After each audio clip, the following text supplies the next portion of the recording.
নমস্কাৰ। আজি আবৃত্তি কৰিবলৈ লৈছো ভিন্ন ৰসৰ কবিৰূপে খ্যাত শ্ৰীযুত মনোজ কুমাৰ শৰ্মাদেৱে ৰচনা কৰা এটি অনন্য সুন্দৰ কবিতা। কবিতাৰ শিৰোনাম আনন্দ লুটক। মই অসমী, মই আজলি, সন্তান মোৰ অজলা, তুলিছো তোক চতুৰ কৰি।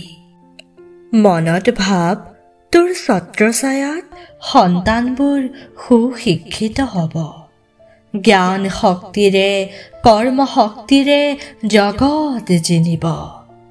মনত ৰাখিবি তই কেৱল তোৰ নহয়, গোটেই জাতিৰ বাবে। শিৱুৰক বঞ্চিত কৰি লুণ্ঠিত কৰি সপোনৰ আকাশত খোজ নেপেলাবি, নহ'লে যে বিদেশী শোষক আৰু তোৰ মাজত প্ৰভেদেই নাথাকিব।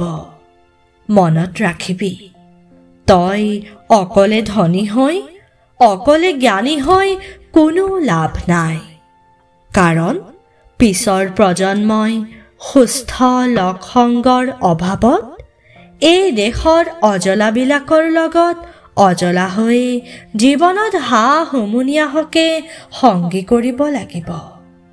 তোক মই শলাগিম যেতিয়া তোৰ আশা সুধিয়া চেষ্টাত মোৰ অজলাকেইটা জ্ঞান গৰিমাৰে উজ্বলিব, আৰু তেতিয়া মোৰ সদা সেমেকা চকু দুটি আনন্দ লুটকেৰে ভৰি উঠিব।